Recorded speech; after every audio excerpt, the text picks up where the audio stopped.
അങ്ങനെ ഓരോരോ എക്സാംസ് ആയിട്ട് കഴിഞ്ഞുകൊണ്ടിരിക്കുകയാണ്. അക്കൗണ്ടൻസിന്റെ എക്സാം നിങ്ങളെ മാർച്ച് 26-ന് വെയിറ്റ് ചെയ്തുകൊണ്ടിരിക്കുന്നുണ്ട്. സോ കുറെ ആളുകളൊക്കെ നന്നായി പഠിച്ചിട്ടുണ്ടാകും, എന്നാൽ കുറെ ആൾക്കാർ ഒന്നും പഠിച്ചിട്ടുണ്ടാവില്ല. ചില ആളുകൾ ആവറേജ് പഠിച്ച് നിർത്തിയിട്ടുണ്ടാകും. ആരാണെങ്കിലും ഈ വീഡിയോ ശ്രദ്ധിച്ച് കാണുക. നിങ്ങൾ ഈ വീഡിയോ മാർച്ച് 19-നാണോ 20-നാണോ എപ്പോൾ കണ്ടാലും നിങ്ങൾ അതിനനുസരിച്ച് പ്ലാൻ അഡ്ജസ്റ്റ് ചെയ്യേണ്ടതാണ്. അതുപോലെ നിങ്ങൾ പഠിച്ച ലെവൽ അനുസരിച്ചും ഈ പ്ലാനിൽ നിങ്ങൾക്ക് എന്ത് ചെയ്യാം, മാറ്റങ്ങൾ വരുത്താം. നമ്മളിതാ ചിന്തിക്കുന്ന ഇത്ര മാത്രമേ ഉള്ളൂ. നമുക്ക് അവൈലബിൾ ആയിട്ടുള്ള ദിവസങ്ങൾ ഏതൊക്കെ? മാർച്ച് 19-ന് എക്കണോമിക്സ് എക്സാം കഴിഞ്ഞു വന്നതിന് ശേഷമുള്ള വൈകുന്നേരം നിങ്ങൾക്ക് അവൈലബിൾ ആണ്. അതിനുശേഷം മാർച്ച് 20-ന് നിങ്ങൾക്ക് അവൈലബിൾ ആണ് അല്ലേ? പിന്നെയുള്ള അടുത്ത എക്സാം 24-നാണ് പൊളിറ്റിക്സ് അല്ലെങ്കിൽ കമ്പ്യൂട്ടർ ആപ്ലിക്കേഷൻ. അത് രണ്ടും നമ്മുടെ ജസീം സാറൊക്കെ നിങ്ങൾക്ക് കമ്പ്യൂട്ടർ ആപ്ലിക്കേഷൻ ഒക്കെ ആണെങ്കിൽ സെറ്റ് ആക്കി തരും. പൊളിറ്റിക്സ് ആണെങ്കിലും അടിപൊളി ലൈവാണ് എജുപോർട്ട് കൊടുക്കുന്നത്, നിങ്ങൾക്ക് നന്നായിട്ട് പഠിക്കാൻ പറ്റും. ഓക്കെ, അപ്പം അതിന് നമുക്ക് എന്തായാലും രണ്ട് ദിവസം നമ്മൾ കരുതണം അല്ലേ? അതായത് 23, 22 ദിവസങ്ങളിലൊന്നും എന്ത് ചെയ്യാൻ പറ്റില്ല, അക്കൗണ്ടൻസി പഠിക്കാൻ പറ്റില്ല. അപ്പൊ നമുക്ക് 19-ന് വൈകുന്നേരം തുടങ്ങാം. ഓക്കെ, 19 അല്ല 20-നാണ് ഇത് കാണുന്നവരെങ്കിൽ എന്ത് ചെയ്യണം, 19-ന് പഠിക്കാൻ പറഞ്ഞ സാധനം ഏതെങ്കിലും ഗ്യാപ്പ് കണ്ടെത്തി പഠിച്ചു തീർത്തോണം. ഓക്കെ, സോ 19-ന് വൈകുന്നേരം പാർട്ട്ണർഷിപ്പിന്റെ ബേസിക് കോൺസെപ്റ്റ് നിങ്ങൾ ക്ലിയർ ആക്കുക. അതായത് ഫസ്റ്റ് ചാപ്റ്റർ ആയിട്ടുള്ള ബേസിക് കോൺസെപ്റ്റ്, അതിൽ എന്തൊക്കെയുണ്ട്, നമ്മുടെ അപ്രോപ്രിയേഷൻ അക്കൗണ്ടും അല്ലെ ഗ്യാരണ്ടിയും ആ സാധനങ്ങളൊക്കെ ഒന്ന് വൃത്തിക്ക് പഠിക്കുക. ഇൻട്രസ്റ്റ് ഓൺ ഡ്രോയിങ്സ് കാണാനൊക്കെ അതിന്റെ ലൈവ് ഓൾറെഡി നമ്മൾ പോയിട്ടുണ്ട്. ഞങ്ങൾ എന്ത് ചെയ്യാം, അതിന്റെ ഒരു ലൈവിന്റെ ലിങ്ക് വേണമെങ്കിൽ ഡിസ്ക്രിപ്ഷനിൽ കൊടുക്കാം. ആ ലൈവ് കണ്ടിട്ട് അല്ലെങ്കിൽ നിങ്ങൾ സ്വന്തമായിട്ടെങ്കിൽ നിങ്ങൾ അത് കറക്റ്റ് ആയിട്ട് ആ ചാപ്റ്റർ കംപ്ലീറ്റ് ചെയ്തിരിക്കണം. ആ ചാപ്റ്റർ ഓൾറെഡി തത്തെ അറിയുന്ന പോലെ അറിയുന്നവർ, ഓക്കെ, അറിയുന്നവർ വെറുതെ ഒരുപാട് സമയം അതിൽ ഇൻവെസ്റ്റ് ചെയ്യരുത്. നാളത്തെ പ്ലാനിൽ നിന്നും എന്ത് ചെയ്യാം, ഓൾറെഡി അറിയുന്നവർ നാളത്തെയും കൂടി ഇങ്ങോട്ടേക്ക് എന്ത് ചെയ്യാം, കുറച്ചിങ്ങോട്ട് എടുക്കാം. കാരണം നാളെ സമയം കിട്ടിയില്ലെങ്കിലോ അല്ലേ, ചിലപ്പോൾ നാളെയോ മറ്റന്നാളൊക്കെ ആയിട്ട് പെരുന്നാൾ വരും. അപ്പൊ അതിനിടയ്ക്ക് നമുക്ക് പഠിക്കാൻ സമയം കിട്ടിയെന്ന് വരില്ല. അതുകൊണ്ട് ഓൾറെഡി ഇത് ഒട്ടും അറിയാത്തവർ ഈ സമയം എടുത്ത് മുഴുവൻ പഠിക്കുക. ഇനി ഒന്നും കുറേയൊക്കെ അറിയുന്നവർ എന്ത് ചെയ്യുക, അതിനനുസരിച്ച് വെറുതെ ഇരിക്കുകയല്ല ചെയ്യേണ്ടത്. ഓക്കെ, ഈ ചാപ്റ്റർ എനിക്ക് അറിയാലോ എന്ന് പറഞ്ഞ് വെറുതെ ഇരിക്കരുത്.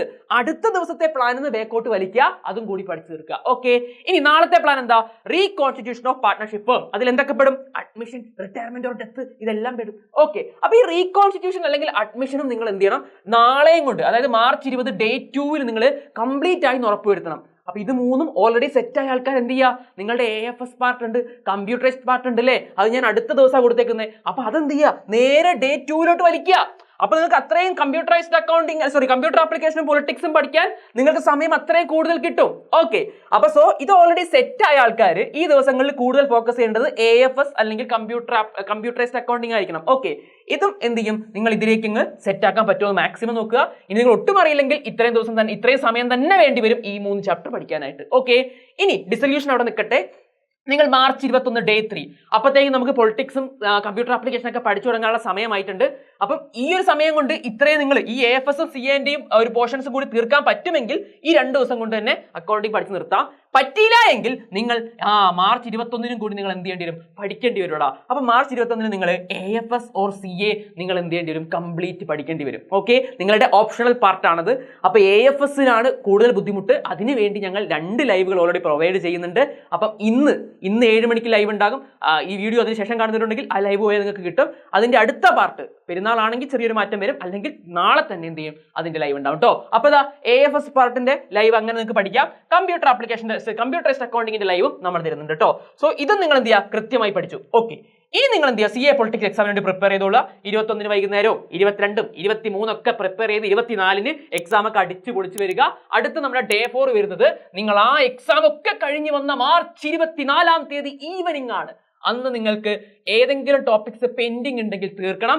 അതുകൂടാതെ ഡിസൊല്യൂഷനും തീർക്കണം. അന്ന് ഈവനിങ് നമുക്ക് എന്ത് ലൈവ് ഉണ്ടാകും, ഡിസൊല്യൂഷന്റെ ലൈവ് ഉണ്ടാകും. അപ്പൊ നിങ്ങൾ എന്ത് ചെയ്യുക, അതിനനുസരിച്ച് നിങ്ങൾക്ക് പ്ലാൻ ചെയ്യാൻ പറ്റും. അങ്ങനെ ഡിസൊല്യൂഷൻ എന്നുള്ള ചാപ്റ്റർ, 4ാമത്തെ പാർട്ട്ണർഷിപ്പിലെ ചാപ്റ്റർ നമുക്ക് തീർക്കാം.